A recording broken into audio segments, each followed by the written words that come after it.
I want you to myself, I can't help it. Beware, yeah, no one, yeah, but me, yeah, baby. Good afternoon and welcome to my Let's Talk show, which is daily live show. आज मैं दो शख्सियात से आपकी मुलाकात कराने जा रहा हूँ।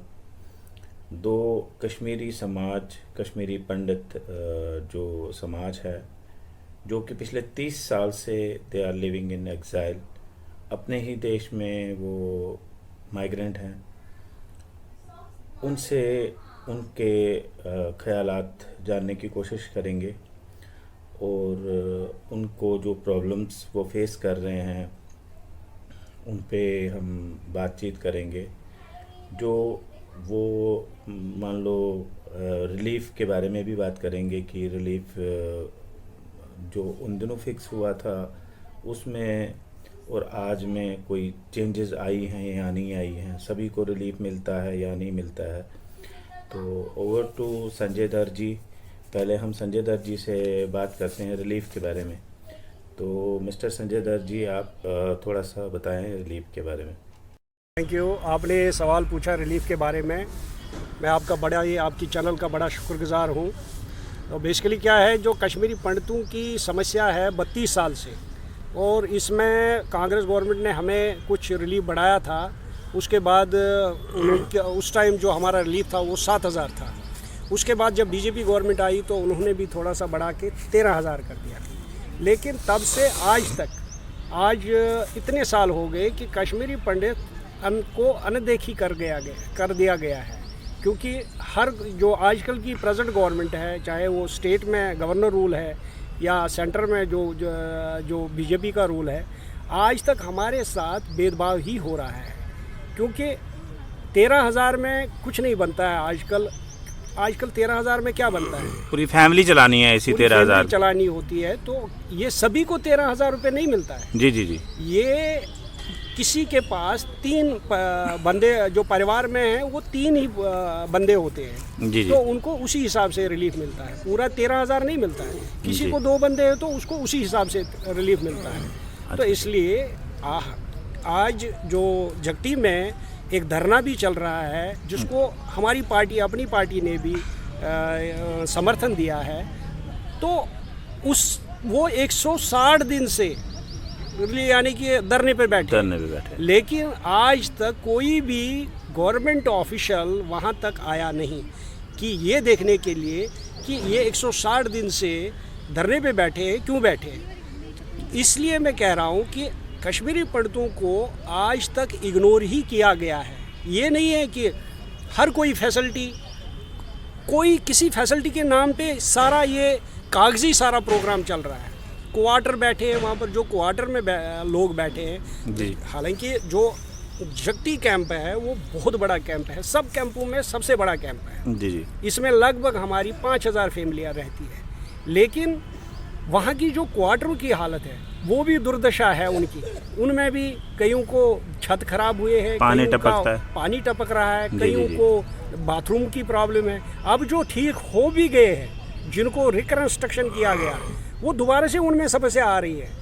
लेकिन इस बार हम शुक्रगुजार कर रहे हैं रिलीफ कमिश्नर साहब को, भट्ट साहब को, कि भट्ट साहब बड़े सीरियसली काम कर रहे हैं। वो देख रहे हैं, क्योंकि at a time relief commissioner साहब जो नए हैं हमारे टीके भट्ट साहब, वो हमें एकदम सभी जो समस्याएं हैं वो हल नहीं करा सकते। लेकिन तब भी मैं उनको अप्रिसिएशन देता हूं कि उन्होंने कुछ हद तक काम किया। लेकिन हमारी जो वहाँ की समस्या है, जगती की प्रॉब्लम, जैसे रिलीफ की बहुत बड़ी समस्या है। हम गवर्नमेंट से यही कहना चाहते हैं कि रिलीफ को इसको थोड़ा सा आप बढ़ा दीजिए। जो कि 13,000 है उसको 30,000 कीजिए। ये हमारी पर्सनल रिक्वेस्ट है, क्योंकि आपको भी पता है कि आजकल जो महंगाई है वो बहुत ही ज़्यादा बढ़ गई है। दूसरा हाँ, ये SDH हॉस्पिटल के बारे में आप थोड़ा सा बता दीजिए। दूसरा जो है, जो जगती हॉस्पिटल है, हॉस्पिटल में बड़ी समस्याएं हैं। वहाँ पे डॉक्टर है, लेकिन जो वहाँ की जो मेन फैसिलिटीज़ होनी चाहिए वो नहीं है। इसलिए हमने कई बार इस पर प्रोटेस्ट भी किया, लोगों से भी पूछा, सेंट्रल गवर्नमेंट को भी बोला, स्टेट गवर्नमेंट को भी।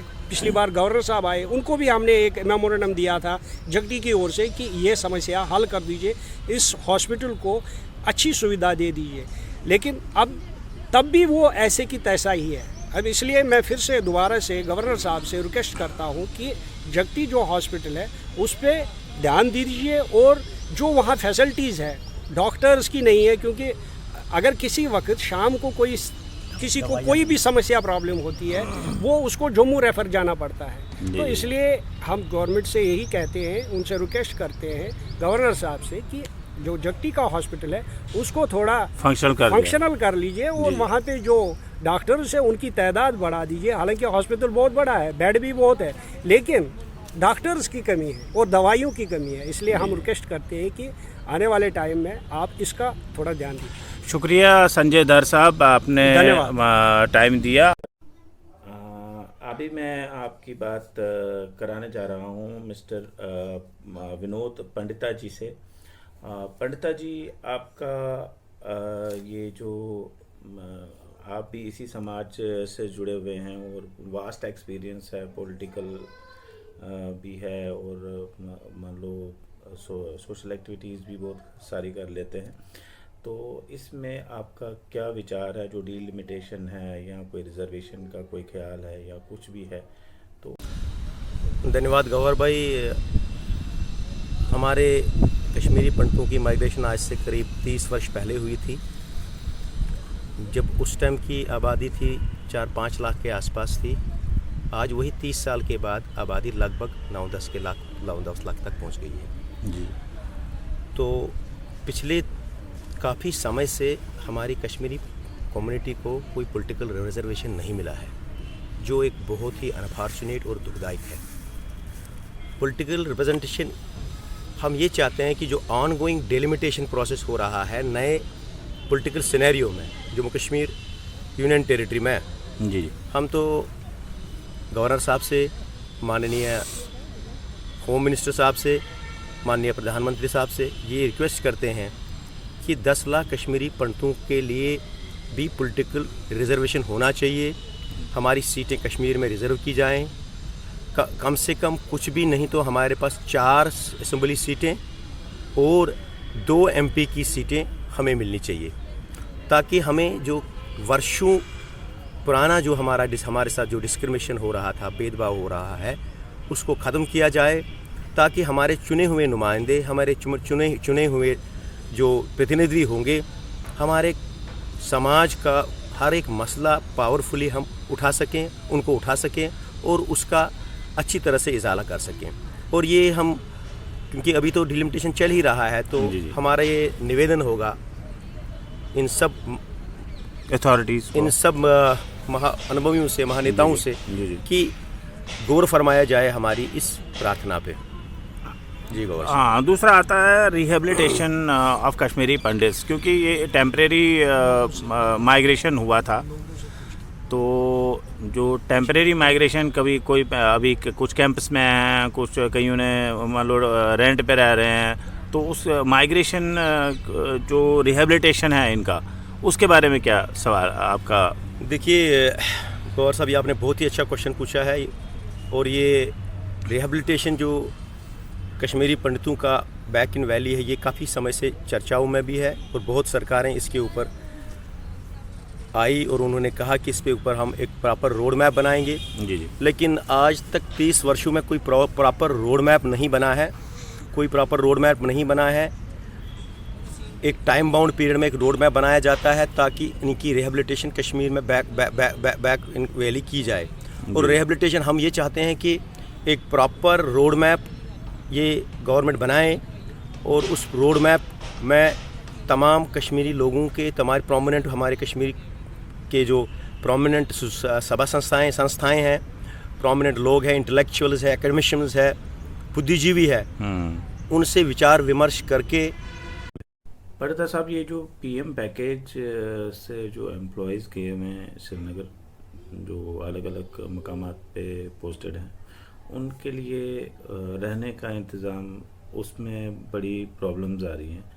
लाइक जैसे कुछ एरियाज़ हैं जहाँ पे मान लो अगर लड़कियां भी गई हुई हैं तो उनको कहीं रेंट पे रहना पड़ता है, तो उसके लिए आप क्या कदम उठा रहे हैं? इस तरह से आपको थोड़ा सा मैं इसमें 1 सेकंड ले लूँगा आपका। ये जो पीएम पैकेज एम्प्लॉइज़ जो है ये 2002 में ये एग्जिस्टेंस में आई थी, ये पीएम पैकेज, जिसके एक पिछली सरकार जो थी, कांग्रेस की सरकार थी, उस टाइम पे ये एग्जिस्टेंस में आई थी। उसी के माध्यम से ये लोग, हमारे बच्चे जो हैं वहाँ कश्मीर में तैनात हो गए और वो अच्छी तरह से अपना वहाँ नौकरियाँ कर रहे हैं। कुछ गवर्नमेंट ने क्वार्टर्स बहुत बनाए हैं, तो क्वार्टर्स हैं लेकिन सफिशेंट नहीं है कि ताकि जो बाहर जो हमारे से 13 मेरे ख्याल से बहुत सारा वर्ग जो है पीएम पैकेज एम्प्लॉइज़ का वो बाहर किराए पे रह रहा है। खासकर हमारी बच्चियां हैं वो किराए पे रह रही हैं। तो इसको एक वार फुटिंग पे गवर्नमेंट को देखना चाहिए कि वार फुटिंग पे वो क्वार्टर्स कंस्ट्रक्ट किए जाए। काफ़ी मतलब नहीं, जो कंस्ट्रक्टेड भी हैं, जैसे वेसू में कंस्ट्रक्टेड है और वहाँ पे शेखोपुरा में कंस्ट्रक्टेड है, अभी भी उनका हैंड ओवर टेक ओवर क्यों नहीं हो रहा है? ये तो देखिए उसमें गौर साहब मैं आपको यही कहूँगा कि हमारे पास जो इन्फॉर्मेशन है कि हमारे जो ये प्रेजेंट रिलीफ कमिश्नर हैं, ये बड़ा ऑनेस्ट आदमी है और ये बहुत अच्छी तरह ईमानदारी से अपना काम कर रहा है। और वेसू में जो है कुछ हैंड ओवर टेक ओवर हुआ है और कुछ क्वार्टर्स जो है अंडर कंस्ट्रक्शन भी है। तो हमारा ये रिलीफ कमिश्नर माननीय गवर्नर साहब से ये निवेदन रहेगा कि जो भी क्वार्टर जल्द से जल्द तैयार हो जाते हैं उनके ऊपर एक कमेटी बनाई जाए। और मेरा ये निवेदन है कि कम से कम पहले लेडीज़ को जो बाहर रह रही हैं उनको इमीडिएट बेसिस पे अकोमोडेट किया जाए लेडीज़ को, क्योंकि लेडीज़ के साथ तो बहुत बड़ी प्रॉब्लम रहती है। लेडीज़ की फैमिली जम्मू में रहती है, खुद अकेली रहती है बच्चा लेके, और उसको फिर अगर उनकी भी यही डिमांड रहती है कि भाई लेडीज़ को प्रायोरिटी दी जाए और हमारे जो बाकी लोगों को भी अकोमोडेट किया जाए। और इसके ऊपर जो है वार फुटिंग पे काम करने की ज़रूरत है। और ये भी बहुत बड़ा मसला है कि पीएम पैकेज एम्प्लॉइज़ को जो है सभी के पास अभी अकोमोडेशन अवेलेबल नहीं है, कि जो कि होना चाहिए। और हमें उम्मीद है और हम ये निवेदन भी करते हैं कि इसके ऊपर जो है ना इसको एक्सपेडाइट करके जो है कि सबको ये क्वार्टर्स मिलने चाहिए। धन्यवाद। बिल्कुल। दर साहब, आपने भी टाइम दिया मेरे चैनल पे। Thank you sir, thank you so आपने मच। बात करी और आपने समाज के बारे में बात करी, और शुक्रिया। दोबारा कभी मुलाकात हो, ये कोई किसी और टॉपिक पे हम डिस्कशन करेंगे। आज के लिए बस इतना ही। देखते रहें क्रिएटर टीवी।